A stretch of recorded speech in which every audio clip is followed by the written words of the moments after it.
यीशु मसीह की, यीशु मसीह की। आप सभी को जय मसीह की। परमेश्वर आप सभी को बहुत आशीष दे। दोस्तों, आज की इस वीडियो में मैं आप लोगों के साथ में एक टेस्ट मनी शेयर करने जा रहा हूं और मेरा विश्वास है कि आप लोग इस टेस्ट मनी को पूरा जरूर देखेंगे। आप लोगों ने शक्तिमान तो जरूर देखा होगा बचपन में या फिर आज कभी भी। उस शक्तिमान सीरियल के अंदर एक औरत का किरदार था जिसका नाम था गीता विश्वास। उन्हें हम नगमा के नाम से जानते हैं। उनकी एक टेस्ट मनी है, प्रभु यीशु मसीह पे वो विश्वास करते हैं, बहुत अच्छा विश्वास उनका प्रभु के प्रति है। तो उनका एक वीडियो दोस्तों मैंने आप लोगों को दिखाना चाहता हूँ। आप लोग देखिए किस प्रकार से परमेश्वर के प्रेम की बात ये लोग ये कर रहे हैं और मुझे पता है कि आप लोगों को जरूर इस वीडियो से कुछ सीखने को मिलेगा और परमेश्वर आप लोगों से जरूर बात करेगा। देन आप इस वीडियो को पूरा जरूर देखिएगा और ज़्यादा से ज़्यादा इस वीडियो को शेयर करिए ताकि ये गवाही लोगों के जीवनों को छू ले, उनके भी जीवन बदल सकें। तो आइए इस वीडियो को हम देखते हैं। यीशु मसीह की जय। प्रभु की महिमा हो, प्रभु की स्तुति हो। मुझे आज बहुत खुशी हो रही है कि मैं यहाँ पर आई हूँ आप लोगों के बीच में मेरी अपनी गवाही लेकर। और मुझे बहुत ज़्यादा खुशी हो रही है कि प्रभु यीशु मसीह जब से मेरे हृदय में आए हैं, मेरे जीवन में आए हैं, मेरा जीवन बदल चुका है पूरी तरह से। और मैं उसी की गवाही देने यहाँ पर आई हूँ। जैसे बहन कह रही थी कि जब यीशु ने उसे छुआ तो उनकी ज़िंदगी पूरी बदल गई, उनकी ज़िंदगी आशीषों से भर गई। और मैं इतना ही कहना चाहूँगी, जब हम खुद अपने शरीर से इस जीवन को जीना चाहते हैं और इसका तरीका जानना चाहते हैं तो बहुत मुश्किल होता है, पर उसके रूह से हम सब कुछ कर सकते हैं, क्योंकि उसकी रूह हमें वो ताकत देती है। पाक रूह हमें वो ताकत देती है कि हम जीवन जीने की हर शक्ति, जो हमें हर मुसीबत है, जो हमें हर किस्म की परेशानी है, उस परेशानी से हम छुटकारा पाएं। और वो छुटकारा सिर्फ यीशु मसीह के नाम में है और मैंने उसे आजमा के देखा है। ऐसी कई बातें हैं जो मैं आपके साथ आज रात को शेयर नहीं कर सकती क्योंकि वो उनके और मेरे बीच में है, लेकिन फिर भी आपको मैं अपनी गवाही जरूर दूंगी। और शायद ये रात और शायद ये वक्त कम पड़ जाए आप लोगों को बताने के लिए कि प्रभु मेरे जीवन में किस तरह से कार्य कर रहा है। और मुझे ये आश्वासन है कि आप अगर अपने हृदय में यीशु को पूरी तरह से बसा लेंगे, मैं आपसे कहती हूँ कि परमेश्वर के लिए कुछ भी असंभव नहीं है। Nothing is impossible for him। आज जब ये बच्चे गा रहे थे तो मुझे इस पे एक चीज याद आई। वचन कहता है कि प्रभु को बच्चों से बहुत प्यार है और हम सब में एक बच्चा है, और जब तक वो बच्चा जिंदा है वही उस राज्य के अंदर प्रवेश कर सकता है। जब वो बचपना प्रभु को पसंद नहीं है, लेकिन वो बच्चा जो हम में है, जो मासूमियत की एक निशानी होती है, वो मासूमियत जब तक हम में झलकती है तब तक हम सुकून से रहते हैं, शांति से रहते हैं और हम में कोई छल कपट नहीं होता। मैं जब तक अंधेरे में थी तब तक मुझे उजाले का पता ही नहीं था, लेकिन जब मैं उजाले में आई तब मुझे समझ में आया कि मैं अंधेरे में थी। इसीलिए जब प्रभु यीशु मसीह आपको छूता है, आपके जीवन में आता है, तो आपको एहसास होता है कि बाहर के जीवन में कितना अंधेरा है, और वो अंधेरा सिर्फ वो एक ही उजाले में बदल सकता है, क्योंकि वही है सच्चाई, वही है मार्ग और वही है जीवन। और जीवन में आनंदित होना बहुत ज़्यादा ज़रूरी है हर परिस्थिति में। मैं जानती हूँ आज आप लोगों को मैं यहाँ पर नव वर्ष के लिए और क्रिसमस के लिए शुभकामनाएं देने आ रही हूँ, लेकिन यहाँ पर आज मैं सबको शुभकामनाएं देते हुए भी मेरे मन में एक शोक है उन लोगों का जिन्होंने हमारे लिए अपनी जानें दी हैं, उन सिपाहियों ने जिन्होंने आतंकवादियों से लड़के हमें सुरक्षित रखा है, लेकिन फिर भी बाहर की दुनिया बाहरी चीज़ों से बहुत हिली हुई है, लेकिन यीशु की कलीसिया में कुछ भी नहीं हिलता, क्योंकि उसकी जो नींव है वो परमेश्वर के वचन पे है। इसीलिए मैं आपको बताना चाहती थी कि मेरी जो गवाही है वो जोना की तरह है। बाइबल में एक व्यक्ति है जोना, जिसको प्रभु ने कहा था कि तुम निनवे जाओ और तुम मेरा ये पैगाम निनवे के लोगों तक पहुंचाओ। तो प्रभु उसी तरह से मेरे जीवन में मुझे बहुत कुछ बोलते रहते थे कि तुम ऐसा करो, और मुझे प्रभु की वचन भी सुनाई देते थे, उनकी बात सुनाई देती थी, लेकिन मैं हमेशा अपने मन की करती थी। हाँ ठीक है, क्योंकि हम अक्सर अपने दिमाग से काम करते हैं। हमें ऐसा लगता है कि हम बहुत ज्ञानी हैं, हम बहुत समझदार हैं, हमें सब पता है, क्योंकि हमने दुनिया देखी है। लेकिन हमें ये नहीं मालूम कि वो हम सबका बाप है। वो हमको जन्म लेने से पहले भी, हम जब माँ के पेट में भी नहीं थे तब से हमको जानता है, हमारे विचार जानता है। वो हमारे विचार हमारे सोचने पर ही नहीं जानता, वो हमारे विचार बहुत दूर से जानता है। इसीलिए जब हम अनादर करते हैं प्रभु, हमने बहुत सारी चीजें जब से इस धरती पे आई हैं, इतनी सारी चीजें, इतनी सारी गलतियां की हैं, फिर भी परमेश्वर, पिता परमेश्वर हमसे इतना प्यार करते हैं, हमसे इतना प्रेम करते हैं कि वो हमें गलत रास्ते पर जाने नहीं देते। और अगर हम चले भी जाते हैं तो वो हमें मौत के मुंह में से भी खींच के लेकर आते हैं। जिस तरह एक माँ अपने बच्चे को, जब बच्चा गलती करता है, बच्चा कहीं चले जाता है, तो माँ उसे पिटती है, उसे प्यार करती है, उसे वापस लेकर आती है, गलत रास्ते पर जाता है तो। उसी तरह परमेश्वर कई बार हमें थोड़ी सी तकलीफें देता है ताकि हम वापस उस रास्ते पर, सही रास्ते पर आ जाएं। और जोना के साथ कुछ ऐसा ही हुआ, जो कि मुझे लगता है कि मेरे जीवन के साथ कुछ ऐसे हुआ। वो निनवे जाने के बजाय अपने ही रास्ते पर कोई और जगह जाना चाहता था, और उसने जहाज लेके वहां से जाना शुरू किया अपने रास्ते पर। जब हम दुनिया में होते हैं, दुनियादारी के काम में होते हैं, तो ऐसी कई चीजें आती हैं हमारे सामने जो हमें लगता है नहीं, ये चीज से हमें ज्यादा फायदा होगा। फायदा या नुकसान, हम फायदे या नुकसान के तरीके से उसे देखते हैं। हम ये नहीं सोचते कि फायदा और नुकसान पाने के लिए हमें क्या करना पड़ेगा, हमें किसी को दुख पहुंचाना पड़ेगा, हमें किसी को ठेस देना पड़ेगा। हम ये सब नहीं सोचते। हमें ऐसा लगता है कि हमें ये चाहिए और हमें किसी भी कीमत पे ये मिलना चाहिए। वो शायद बहुत बड़ा कुछ खराब चीज ना हो, लेकिन कहते हैं ना, झूठ छोटा हो या बड़ा, झूठ झूठ होता है। उसी तरह से जब हम छोटी छोटी चीजें पर देखने जाएं, जब हम प्रभु को प्यार करते हैं और हम सोचते हैं कि प्रभु हम तुम्हें प्यार करते हैं, हम तुम्हें जानना चाहते हैं, तो प्रभु बस हमारे दरवाजे पर खड़ा है, ठोक रहा है, हमें बस दरवाजा खोलने की देर है और वो अंदर आएगा और हमें एक सही रास्ता दिखाएगा। तो जोना जिस तरह से निनवे के बजाय कहीं और जा रहा था, उस तरह से मैं भी अपनी जिंदगी में कहीं और ही जा रही थी, अपनी मन की मर्जी की चीजें कर रही थी। तो प्रभु ने कहा ठीक है, अब इसको सही रास्ते पर लाने के लिए क्या हो जाता है, जब हम अपने रास्ते पर जाने लगते हैं तो शैतान का राज्य है, दुनियादारी में तो शैतान का ही राज्य है। और जब हम शैतान के राज्य की तरफ चलने लगते हैं तो प्रभु हमें वापस खींच के वापस लाना चाहता है। तो प्रभु ने जोना को वापस लाने के लिए, वो पानी में जहाज में जा रहा था, तो उन्होंने जहाज में वो पानी में तूफान लेकर आए और तूफान में पूरा जहाज हिलने लगा और जहाज के लोग डर गए और उन्होंने अपने भगवान को याद किया, उन्होंने अपने लोगों को याद किया, जिन भगवानों को वो मानते थे सबको याद किया, लेकिन कुछ नहीं हुआ, तूफान नहीं थमा।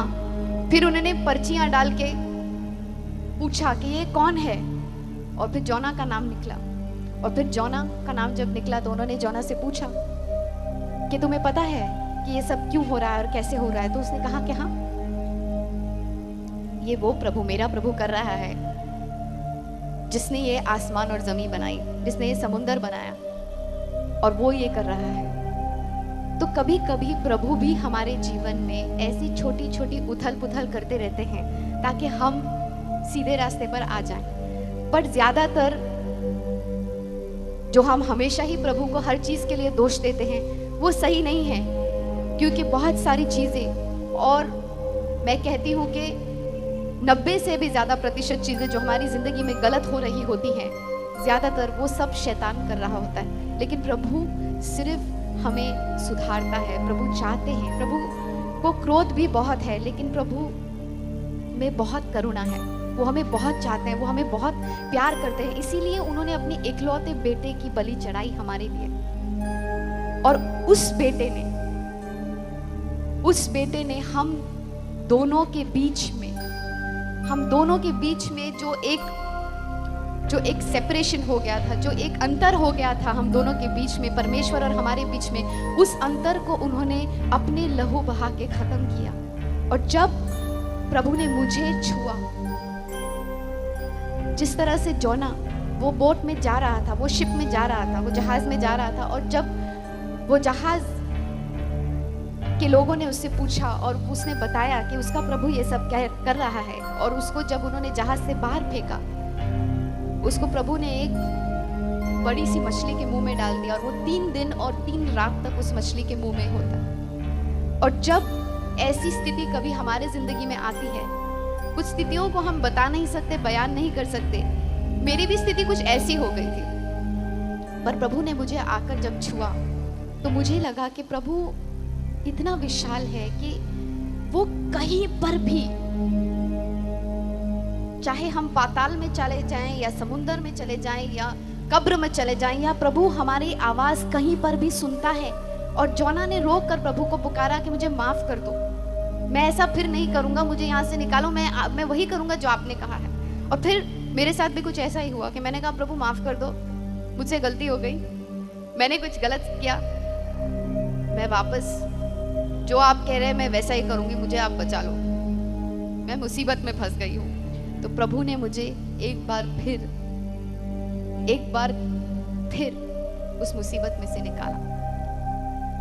और तब जब उन्होंने निकाला तो मेरी जिंदगी पूरी तरह से बदल गई, क्योंकि यीशु ने जब मुझे छुआ है। मैं जिंदगी में मैंने बहुत कुछ किया है। मेरी मम्मी मुस्लिम है, मेरे डैडी हिंदू हैं, और मैं क्रिसमस पे पैदा हुई, तो नेशनल इंटीग्रेशन मुझ में है। मैंने बहुत सारे तरीके अपनाए प्रभु तक पहुंचने के लिए, पर वो कहते हैं ना कि यीशु के द्वारा ही पहुंच सकते हैं उनके पास,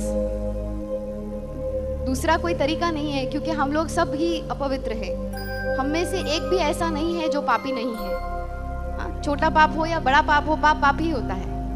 तो हम में से एक भी ऐसा नहीं है जो अपवित्र नहीं है, क्योंकि परमेश्वर इतने पवित्र हैं कि सिर्फ उनका बेटा, सिर्फ यीशु मसीह हमको उन तक पहुंचाता है। और इसीलिए जब मैंने उस सच्चाई को जान लिया और यीशु को अपनी जिंदगी में अपनाया, तो मेरी जिंदगी में इतना सुकून और शांति आई कि मैं वो शांति और सुकून को बयान नहीं कर सकती हूँ। मेरी जिंदगी में सब कुछ था, नाम था, शोहरत था, पैसा था, सब कुछ, ऐसी कोई चीज नहीं थी, लेकिन वो शांति थी जो थोड़े क्षणों के लिए थी, फिर थोड़े क्षण के बाद फिर कुछ और हो जाता, फिर वो शांति बिगड़ जाती।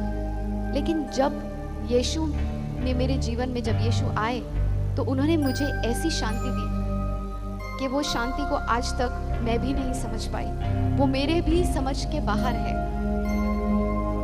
That peace which surpasseth all understanding, वो शांति, वो सुख। और जब शांति होती है ना, तो वो शांति सिर्फ एक घटना नहीं होती, सिर्फ एक हैपनिंग नहीं होती, लेकिन वो जिंदगी जीने का एक मकसद हो जाता है, वो जिंदगी जीने का एक तरीका हो जाता है। इट्स लाइक अ लाइफस्टाइल, जीवन शैली हो जाती है। तब जाके वो शांति, हम पॉल और साइलस जब वो दोनों प्रिजन में थे, उस वक्त अपोस्टल पौलुस के पास कोई होप, कोई आशा नहीं थी कि वो बाहर निकलने वाले हैं, लेकिन उन्होंने हम सबको एक ही चीज सिखाई कि किसी भी परिस्थिति में तुम आनंदित रहो, प्रभु की महिमा करो, प्रभु की स्तुति करो, और कोई भी स्थिति हो, अगर तुम आनंदित रहोगे तो कोई तुम्हारा कुछ नहीं बिगाड़ सकता, अगर प्रभु का हाथ तुम्हारे सर पे है। वो आनंद जो तुमसे कोई नहीं छीन सकता, वो आनंद जो तुमसे कोई नहीं ले सकता, वो आनंद जो तुम खुद भी नहीं समझ सकते, वो शांति जो तुम खुद भी नहीं समझ सकते कि तुम क्यों इतने आनंदित हो। कभी कभी मेरे दोस्त, जब मैं कोई अवार्ड फंक्शन पे जाती हूँ, और मैं अभी 2 साल से परमेश्वर के वचन में बहुत ज़्यादा ध्यान दे रही हूँ, मैंने 9 से भी अधिक भाषाओं में काम किया है, 125 से भी ज़्यादा फिल्मों में काम किया है, पिछले 20 साल से मैं काम कर रही हूँ, मेरी उम्र मत पूछना कोई भी। लेकिन प्रभु कहते हैं ना कि प्रभु की महिमा में है और प्रभु में है तो हम हमेशा हरे भरे रहेंगे, हम कभी बूढ़े नहीं होंगे। तो मुझे लगता है मैं फ्रीज हो जाऊंगी टाइम में, पर मुझे फिर भी लोग समझते हैं अरे ये तो कोई काम नहीं कर रही है, फिर क्यों खुश है ये। लेकिन जब हम कभी इतना काम करते हैं, और मेरे दोस्तों को मैं मिलती हूँ जिनके पास सब कुछ है, बहुत कुछ है, इतना है कि उनके साथ पूछते भी खाएंगी तो बस नहीं होगा, फिर वो बेचारे दुखी रहते हैं। उनके पास कोई कारण नहीं है दुखी होने का। उन्हें जो गाड़ी चाहिए, जो भी चीज चाहिए, वो ऐसे सोचते हैं और सामने आ जाता है, फिर भी बेचारे कभी सुखी ही नहीं रहते वो, क्योंकि वो सुख उन्हें खरीदने से नहीं मिलेगा। वो सुख हमें परमेश्वर की अनुग्रह से मिला है, और वो सुख हमें यीशु मसीह के बलि से मिली है। उनके खून से उन्होंने जो हमें धोया है।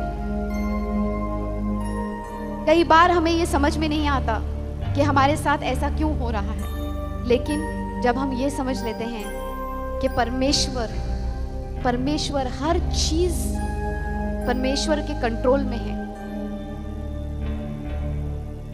हर चीज, God is in control of everything. हर चीज जब उनके कंट्रोल में है, हर चीज जब उनके ताबे में है, जब हम ऐसा सोचने लगते हैं तो अपने आप हमें एक शांति मिलती है।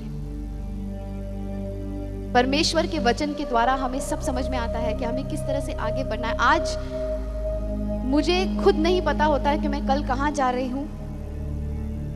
मैं कभी कहीं भी पहुंच जाती हूँ, और ये सब पवित्र आत्मा का काम है।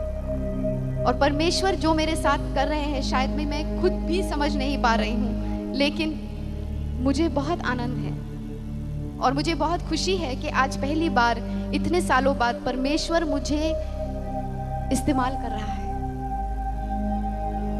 और मैं आप सबसे सिर्फ ये कहूंगी कि आपके जीवन में, आपके अपने जीवन में आपको ये सवाल अपने आप से करना चाहिए कि मैं परमेश्वर के लिए किस तरह इस्तेमाल हो सकता हूं या हो सकती हूं। हम हमेशा अपने बारे में सोचते हैं, अपने बारे में हम हमेशा ये सोचते हैं हमारा क्या होगा, हमारे परिवार का क्या होगा, आसपास के लोगों का क्या होगा। लेकिन जब हम अपने आप में से निकलकर एक प्रेम भाव में, जब हम प्रेम भाव में जाते हैं, एक दूसरे से प्यार से रहते हैं, एक दूसरे से बर्ताव करते हैं। फिल्म इंडस्ट्री ने मुझे बहुत अच्छी अच्छी बातें भी सिखाई है। मुझे उन सब लोगों का प्यार मिला है, अनजाने लोगों का प्यार जिनको मैं जानती भी नहीं, और आज मैं जहां पर भी जाती हूँ मुझे ऐसा लगता है यही मेरा घर है। और परमेश्वर की उपस्थिति में हमेशा हमें ऐसा ही लगता है। मसीह में हम सब भाई बहन हैं। यीशु मसीह ने कहा है ना कि मेरे रिश्तेदार वही हैं जो मसीह में हैं। इसीलिए मेरे भाई बहन, मेरे घर बार, मेरे रिश्तेदार आप सब हैं। और मैं सबसे यही कहूंगी कि अमन और शांति कोई भी मजहब का नहीं होता, कोई भी जात पात उसमें नहीं आता। अमन और शांति सबके लिए है, जो यीशु मसीह जिस चीज के लिए यहाँ पर आए थे, अमन और शांति के लिए। हम सबको उन्होंने एक ही परिभाषा सिखाई, वो है प्यार की परिभाषा। हम सब अपने करियर के बारे में सोचते हैं, अपने बारे में सोचते हैं, लेकिन जब हम खुदा के बारे में सोचने लगेंगे, जिस तरह से परमेश्वर हमारे बारे में सोचता है, तब वो हमारे जीवन में एक ऐसा कार्य करता है जो हमारी भी समझ के बाहर होता है। जब हम अपनी समझ से चलते हैं तो हम शायद वो सब नहीं कर सकते, पर जब हम परमेश्वर के ऊपर छोड़ देते हैं तो परमेश्वर हमको एक ऐसी स्थिति पर लेके जाता है, इतनी ऊंचाई पर लेके जाता है जो हम खुद भी उसका अनुमान भी नहीं लगा सकते। और मैं सिर्फ इतना आपसे कह सकती हूँ, ऐसा होता है ना कि कोई मुझे पूछेगा कि गुलाब जामुन कैसे होता है, तो मैं बोल सकती हूँ गुलाब जामुन ब्राउन कलर का होता है, जामुन ब्राउन कलर का होता है और अंदर से बहुत मीठा होता है और बहुत अच्छा होता है। लेकिन मैं आपको ठीक तरह से उसका स्वाद बता नहीं पाऊंगी जब तक आप उसे चखेंगे नहीं। तो यीशु मसीह के बारे में मैं बयान नहीं कर पा रही हूँ जब तक हम सब ने यीशु मसीह को स्वीकार किया है, बहुत लोगों ने यहाँ से, लेकिन जब हम उनको अपनी जीवन का अधिकारी बनाते हैं, अपने खुद के शरीर का अधिकारी बनाते हैं, क्योंकि हमारा ये जो शरीर है ये प्रभु का मंदिर है और हमें इसके साथ ऐसी कोई चीज़ नहीं करनी चाहिए जिससे ऐसा कुछ हो कि हम प्रभु की आवाज़ नहीं सुन सके। और जब हम प्रभु की आवाज़ सुन पाते हैं तो हम में एक ऐसी शांति आ जाती है कि हमें आगे के सारे रास्ते हमारे खुलने लग पड़ते हैं। हमें यह पता होता है कि प्रभु का प्लान, प्रभु की योजना हमारी ज़िंदगी के लिए क्या है और वो सबसे ज़्यादा ज़रूरी है। और जब हम उस शांति को पाते हैं जो प्रभु की शांति है, जब प्रभु के चेले ने उन शांति को पाया था, उस शांति को पाया था, तो उन्होंने जाके जगत भर में प्रभु का पूरा वचन फैला दिया था और वो भी शांति के लोग हो गए थे और शांति ही शांति फैल गई थी। उसी तरह से जब हम भी उस शांति का पैगाम लेकर लोगों के पास जाते हैं तो थोड़ा सा उसका एक अनुभव फैलाते हैं। और प्रभु के वचन में बहुत शांति है, उसे पढ़िए और उस पे अध्ययन कीजिए, क्योंकि आपकी ज़िंदगी की हर समस्या, आपकी ज़िंदगी की जो भी प्रॉब्लम है, जो भी कठिनाई है, जो भी दर्द है, जो भी पीड़ा है, जो भी तकलीफ है, वो सारा कुछ आपको वचन द्वारा सब कुछ समझ में आ जाएगा। जिस तरह से प्रभु ने मुझे समझाया है, मुझे आज कोई भी चीज़ में आपत्ति नहीं है। मेरी ज़िंदगी में किसी भी परिस्थिति में मुझे पता है कि अब आनंद ही आनंद है, चाहे कुछ भी हो जाए। और मैं वही आनंद का संदेश आपके पास लेके आई हूँ, क्योंकि जब आप खुद आनंदित होंगे तो आपके रिश्ते भी आनंदित होंगे, क्योंकि आपके इर्द गिर्द आपका जो भी रिश्ता जिसके साथ भी होगा वो सुखी होगा, वो अच्छा होगा, क्योंकि आप खुद शांति में हैं। और अगर आप खुद शांति में हैं तो आपको खुद भी शांतता महसूस होगी, और जब आपको शांतता महसूस होगी तो आपका हर वो निर्णय जो आप लेंगे वो सही होगा, क्योंकि शांति से लिया हुआ निर्णय में हमेशा शांति ही प्राप्त होती है और आगे बढ़ने में आसानी होगी। आज मुझे लगता है कि मेरी ज़िंदगी का मकसद पूरा हो गया। उनके साथ अपना रिश्ता बनाएं, और जब आप उनके साथ एक रिश्ता बनाएंगे आपको हर चीज़ का जवाब ज़िंदगी में मिलेगा, जिस तरह से आज मुझे मिल रहा है। अगर आज मैं परमेश्वर के साथ समय नहीं बिताती तो मुझे कुछ अजीब सा महसूस होता है। मुझे ऐसा लगता है कि मैं बहुत कुछ खो रही हूँ। मेरी ज़िंदगी बदल गई है और बस अब मेरे जीवन में आनंद है, चाहे कुछ भी हो न हो। मुझे जाकर वचन में रहना है, वचन लोगों के बीच में अच्छा संदेश फैलाना है और उनसे ये कहना है कि आप गुलाब जामुन चख के देखो, आप यीशु मसीह को अपने जीवन में, अपने हृदय में लाकर उन्हें सिर्फ वहाँ रखना नहीं, उनके साथ एक रिश्ता बनाओ। रोज़ उसे अपनी एक जीवन का हिस्सा, ऐसा हिस्सा जो कि आप एक एक्टिविटी के तौर पे नहीं, ऐसा हिस्सा बनाओ कि जिसके बिना आप जी नहीं सकोगे। और आप देखोगे कि जीवन में आपकी जितने भी मुश्किलें हैं, जितने भी दुख तकलीफें हैं, सब छूमंतर हो जाएंगी। कुछ भी चीज़ आपके लिए मुश्किल नहीं होगी। बस मैं इतना ही कहने आई थी और मैं चाहती हूँ कि प्रभु का आशीष आप सब पे बना रहे और आप सबों को प्रभु यीशु मसीह बहुत बहुत बहुत बहुत प्यार बरसाए, और आपको उनका अनुभव जब होगा तो आपको पता चलेगा कि जीवन का असली आनंद क्या होता है। और आप चाहे किसी भी परिस्थिति में होंगे, आपको चाहे कुछ भी दुख तकलीफ होगी, लेकिन वो आनंद और वो सुख आपको कभी भी नीचे झुकने नहीं देगा, क्योंकि वो जो हमारे अंदर है, वो जो दुनिया में बाहर है, उससे कहीं ज़्यादा बलवंत है। उसने उसे पराजय किया है और उसने हमें हर मुश्किलों से छुटकारा दिया है। तो उसी को पाकर सुख पाइए और अपने जीवन को शांति से भर दीजिए। धन्यवाद।